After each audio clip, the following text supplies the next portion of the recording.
Ladies and gentlemen, my guest on Chair Shots to the Cranium is a man who has experienced great success in the world of television, marketing, and entertainment. He has over 30 years of live event television experience, and he was involved with the development, promotion, production, and distribution of over 150 live event pay-per-view telecasts. He's worked with companies such as Clear Channel Motorsports, WCW, TNA, WWE, and he's the current COO of FITE TV. It's my pleasure to speak with Mr. Mike Weber. Mr. Weber, how are you today? Steve, I'm just great, and please don't call me Mr. Weber. As they say, that was my father. He actually was a school teacher, so everybody called him Mr. Weber. So. All right, no problem. So for fans who may not know, like I mentioned, you have very extensive pro wrestling background. You were employed with WCW, TNA, and WWE. Tell me about your experiences with those companies. Well, I sort of stumbled into wrestling. Got out of graduate school. And actually, the very first job I did when I finished up graduate school, I had a master's in sports administration. I actually worked for a school year at Davidson College, right outside Charlotte, doing college sports, which I think you probably real familiar with where Davidson's at. And I finished up my internship there, and actually I said, okay, wasn't really doing anything yet, looking for that job.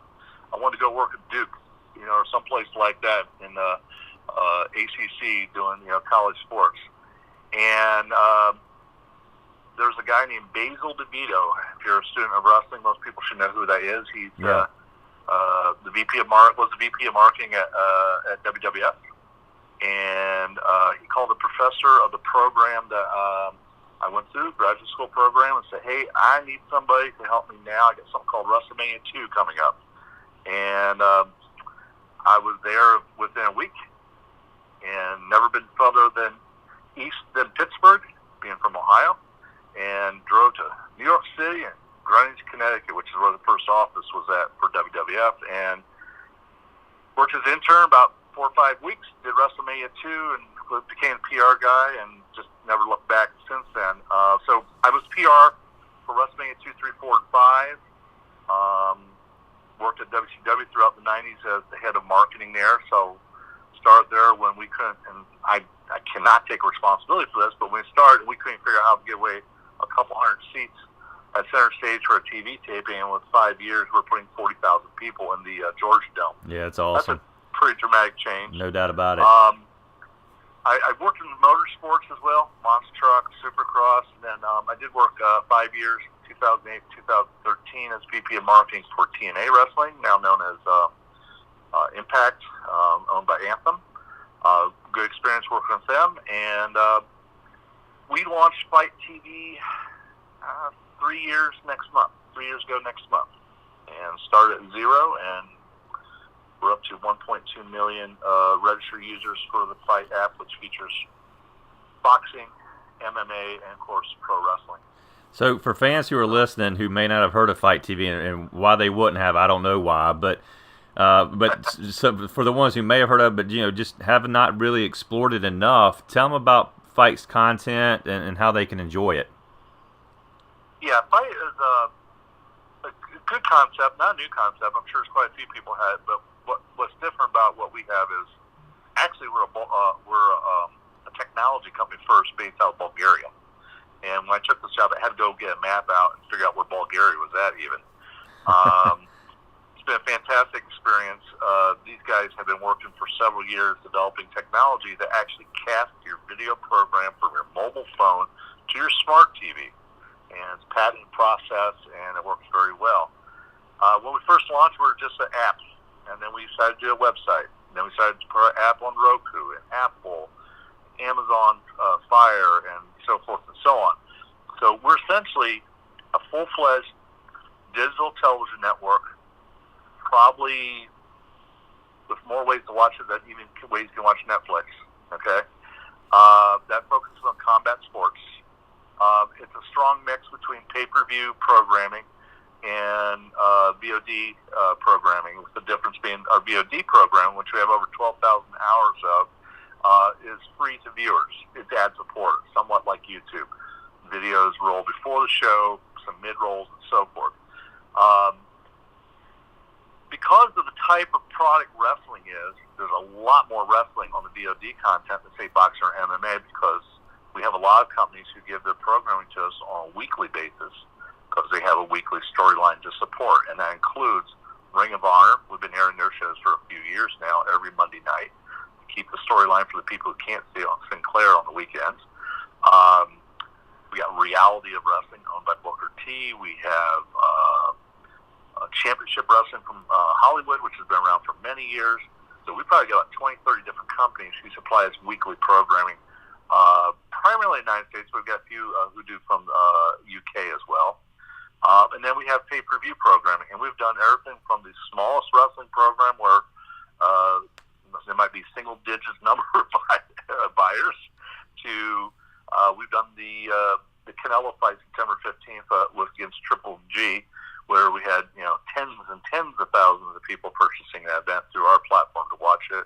We've done the Tito Ortiz Chuck Liddell fight, MMA event there right after Thanksgiving, and of course in the wrestling world, we're the guys who did All In on September 1st. We've been running Ring of Honor. We've been running Impact, and then our newest big notch in the belt was we did Wrestle Kingdom 13 last Friday, January 4th, which was a great start to build with them. So if you're a wrestling enthusiast, which I think is the gear to what most of your viewers are interested in is wrestling, right? We have it across all levels, all types, small, big, and huge. No, there's no doubt about it. Yeah. So obviously, there's pay-per-view events on there. Would a listener who's new to FITE, would they need to subscribe to FITE? Would they see free content on there? How would that work? Yeah, that's a very good question. There's a lot of wrestling subscription services out there, but and obviously some very good ones. WWE Network has a fantastic subscription service, but how many subscriptions do you really want?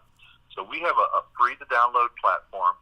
As I mentioned, we have hours and hours of programming for free to the viewer, and then we also have the pay-per-view. So our business model, let's talk business for half a second. We make our money through pay-per-view, working with the promoters. But we obviously love to have people come in and check it out on a regular basis, and then if they see a pay-per-view event they're interested in, they already are very familiar with the platform. It's actually very, very easy to use, the interface. We have search engines in there, not unlike the recommendation engines that Netflix has, telling you about, you watch this, if you like this, that means you would like that, and that makes it just a better viewing experience. It's really not too hard to find anything in there. You can search not only by the titles of the show, but let's say if you're an AJ Styles fan and you want to watch every show on our platform that AJ Styles has ever been in, you just plug his name in and it'll bring it all up. Nice. So those are some pretty innovative things. And probably one of the cooler things, which I really have not seen anywhere else because maybe not as much of a need for it, but if you buy our programming through the website or the apps, which is the main ways you'd buy it, we also have a live chat feature. So for our live programs, and this seems to really work for wrestling fans, MMA somewhat and boxing a little bit lesser extent, but it still does work where people can actually chat with other people while they're watching the show. And we do put hall monitors in there because sometimes people get a little nutty with it. But generally, wrestling fans are pretty respectful people, so they have a lot of fun with it and enjoy it, or comment what's going on, or share secrets, the latest rumor of why that guy's not wrestling, or whatever's going on in the ring. And it's a pretty popular feature up front. People get a kick out of it and enjoy it, and it's just nice. We're in that world now. You have to have two screens. Nobody can just watch a TV by itself. You got to watch a TV. You got to be checking your Twitter feed and what else they're saying about it. But so that's why we embed the chat feature right into the programming right there, so you can use it and be fully engaged in the program. So I'm curious to know, when you started with FITE TV, I'm sure you had a vision. You probably wanted to make a difference, not only for that company, but for its viewership and the promotions that you partner with. What ideas did you have or currently have now working for FITE that would help these promotions that you partner with, that would help boost the viewership? Well, we are partners on all the programming, so we bring a lot to the table marketing-wise, and we try to work with a lot of our promoters to come up with concepts, ideas, and plans to help them market But probably one of the easiest things we do, we actually take our video player, not unlike YouTube, and embed it on the promoter's website.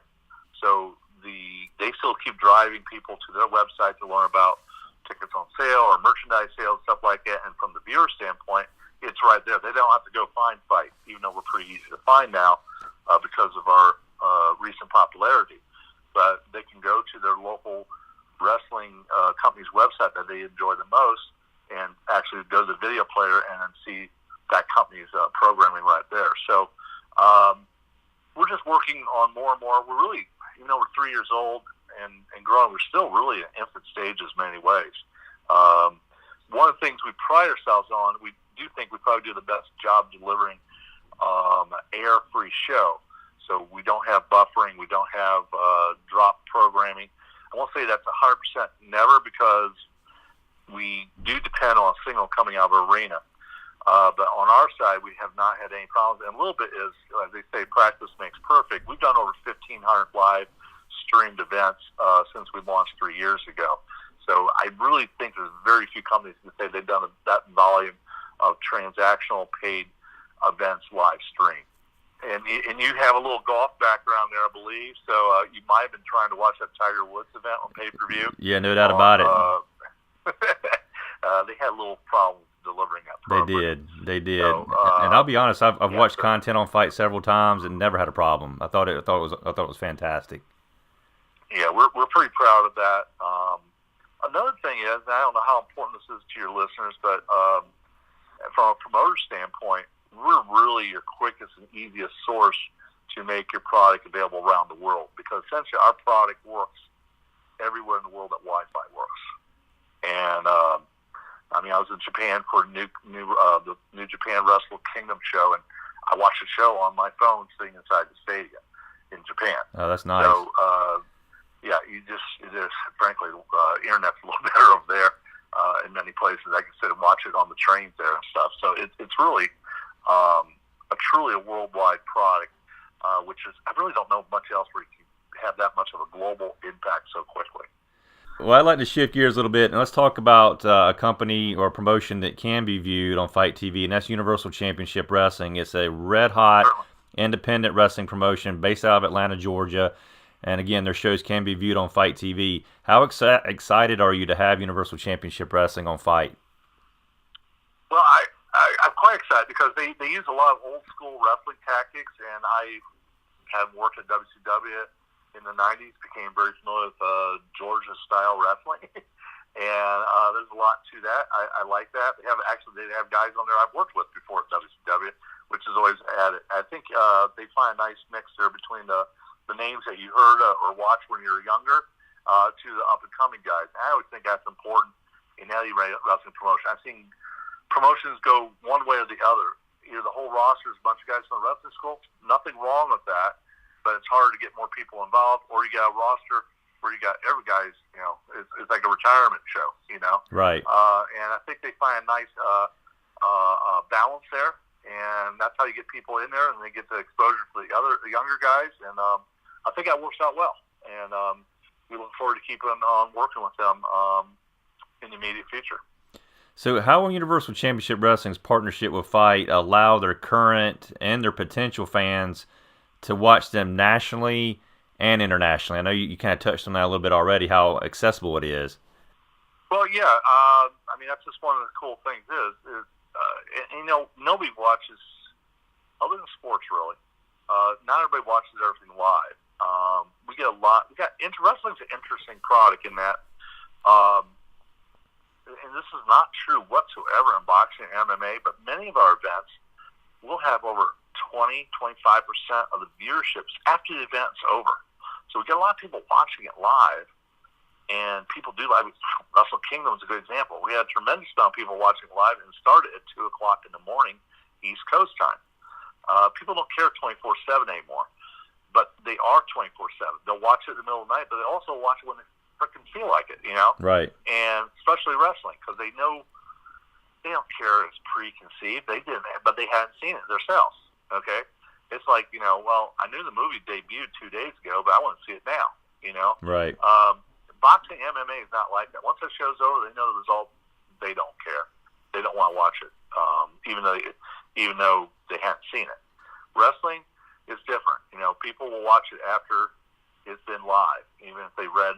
There's so much media on that, they'll know what the result were 2 seconds after it happened, but they don't care.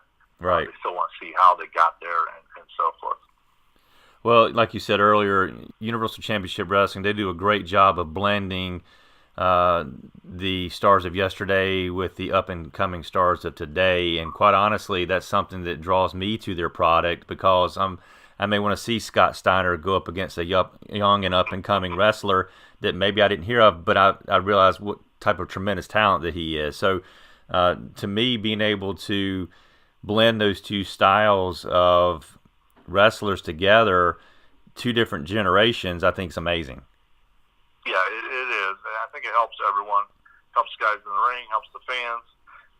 It sets a benchmark, because people know, well, Scott Steiner still is a very good wrestler. He still can kick most people's ass. Yeah, no doubt. Well, it seems like FITE TV can not only help any promotion that's airing their product with you, but any company who wants to advertise and get their name out there. I'll be honest with you, if I want to advertise my business to a large audience, I'm going to attach myself to Universal Championship Wrestling, have my logo, have my brand there at the shows, in front of the cameras, in front of all that viewership that we just talked about. And it being a streaming product on FITE, it's extremely simple and convenient, and it helps everyone involved. What would you say to a potential sponsor who's looking to partner with a promotion such as Universal Championship Wrestling?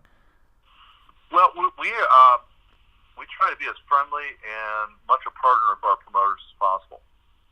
So we fully encourage. I actually had one promoter ask me 3 different times, "Are you sure this is right?" If the promoter sells the advertising, a lot of those guys, they have a relationship with the local, everything from car dealerships to marijuana distributors to bail bondsmen. Yeah. God bless them. We don't take a cent of that revenue. They keep it all. We want our promoters to make money. Okay. Now we sell advertising, and we obviously do a split revenue, which is very traditional in the TV business. But we want our promoters to be successful, because that will keep coming back and help keep building their product out there. So it's a very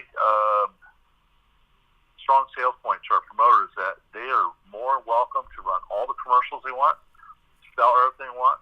About the only things I don't want to see on there is tobacco and porn. Yeah. I don't get too many people arguing with me on those points. No. So that keeps it pretty broad, and exploit whatever relationship they got to get them the most value, and then they keep that revenue there. So again, we're trying to be promoter friendly as possible. We're working on some other programs to get added value for our promoters through some possibly more and more international distribution for them. And it's always cool to tell people, that I wrestle national TV, and we have a bunch of people watching us in Australia. Right, so, exactly. Yeah, and we go the other way around too. We have a lot of events that nobody in the United States watches, but we do very, very well in that region of the world. Australia, various European programming we do. It's a little more common in MMA. We get a little more family and friends and local fans following it. So we've done events in Netherlands, and there must have been a very big fighter from Norway on there. Essentially, all our buys are from Norway. So great, that worked. Again, that just reemphasizes how our product is truly global. So beyond gaining more content and strengthening your current relationships with promoters, what other ideas or goals does FITE TV have in mind that will provide more to the viewers in the coming months and coming years? We have a couple things. Well, actually, we have one thing that we have announced already is working with the Comic Cons, okay? And they do these panel discussions. And I think it's a pretty well proven fact that many wrestling fans are also fans of sci-fi and nostalgia of other pop culture TVs, and Star Trek and Star Wars and things like this. And we're working on a promotion starting in March in the UK, where we'll be airing panels, that's what I describe it, with the cast. I think the first one we're doing is actually the cast of the A-Team. Nice. Hopefully most of the listeners here. and they're going to be talking about the experience of the A-Team. So, you know who one of the most, who actually has a wrestling relationship, one of the most prevalent names there is Mr. T. Right. So I believe he's on that panel. That same event, Sting will be doing a panel discussion. I don't know if that's been announced yet or not, so that might be a scoop there. But we have announced that we're doing this event in early March. So we're looking at those type of events. We did StarCast. And StarCast on paper is like, what the heck are you thinking? You're going to do podcasts viewed for 4 days and never been done, never produced, and huge success. It went very, very well for Yeah. us. We like to think it helped contribute to All In's success and vice versa. It was a good marriage there. And as you probably have heard over the last 2 days, there's going to be All In 2 coming up on May 25th. And StarCast will be that same weekend from Las Vegas. And there will be a series of, let's just call them podcasts, where we'll be talking about, we'll be showing on FITE, and you can watch them live or video on demand. Well, fans, if you want to watch FITE TV, you can watch it on any of your devices. For